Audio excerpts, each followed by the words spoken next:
Yep. Ready. Where's my stopwatch thingy here? All right.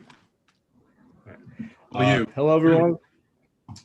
All right. Hello, everyone. So our project is nanoparticle-based drug delivery for anxiety, and this is a product that we'd like to market to the U.S. Department of Veterans Affairs.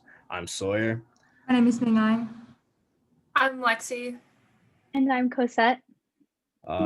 Just a quick overview about what we're going to be talking today. We'll be addressing the clinical need, our specific approach, the benefits and costs of our device, and the competition that's on the market.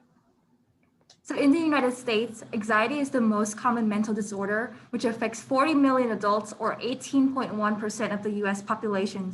We all feel anxiety from time to time, but long-term anxiety disorder can lead to increased risk of heart disease, weakened immune system, and depression.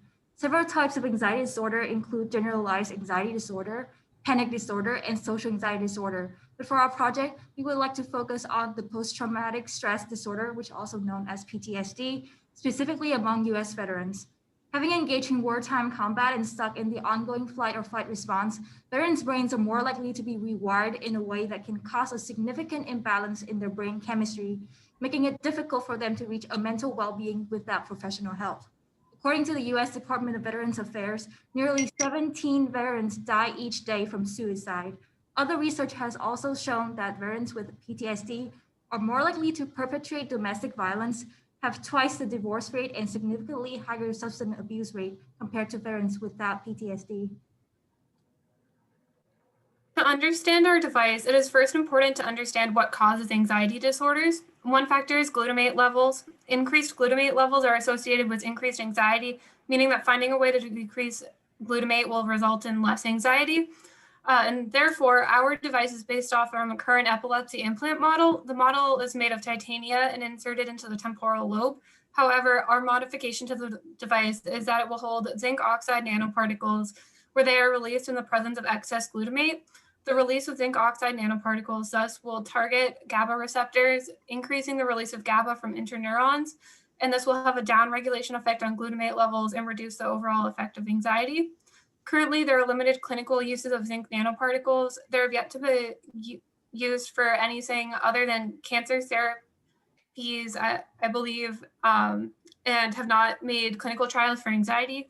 However, its effects have been studied in rats, and in the rats, intravenous doses of 5 and 10 milligrams per kilogram of body weight were proven effective in reducing anxiety without noticeable side effects. However, our device will seek to release zinc oxide nanoparticles in the brain to achieve a more rapid and efficient response. One of the biggest benefits of using a brain implant is that it bypasses the blood-brain barrier that typically limits any systemic drug delivery to the central nervous system.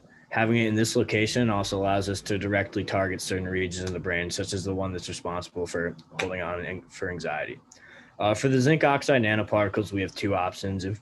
If we want to take on the manufacturing, we could use a biosynthesis process that allows for the production to be cost-effective, environmentally friendly, and allows for large-scale production without impurities. This is also something we could outsource and purchase these nanoparticles for $30 for 25 grams, but if you buy in bulk, this cost is reduced. For the titania implant, however, this is not something that we could outsource. To ensure ideal surface properties, the titanium implant needs a processing that's going to be costly and time-consuming. However, this needs to be done in order to ensure biocompatibility with brain tissue. So some current treatments for anxiety include therapy and the use of pharmaceutical drugs, but looking specifically in the case of a panic or anxiety attack, these might not be useful. So a panic or anxiety attack can onset suddenly and typically last from anywhere from 5 to 20 minutes. So therapy in this case is kind of inaccessible unless you are given preventative tools and you can actively apply them in those situations.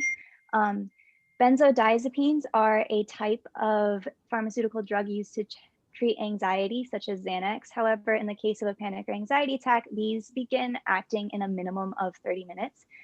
So if you look at the time that it is elapsed during an anxiety attack, that is after the attack has happened. Also, it is highly addictive, so daily use for 6 or more weeks will result in a dependency in 4 in 10 users. And in 2019, 44,796 Americans were treated in emergency rooms for issues related to the abuse of benzodiazepines. So our solution is advantageous to these two types because zinc has been shown to influence GABA production without causing the addictive properties that benzodiazepine does. And it's also more reliable in treating panic or anxiety attacks immediately because it is located right in the brain. And if we are able to make our device function properly, should be releasing the zinc particles with the increase of glutamate. You guys are done. Nice job.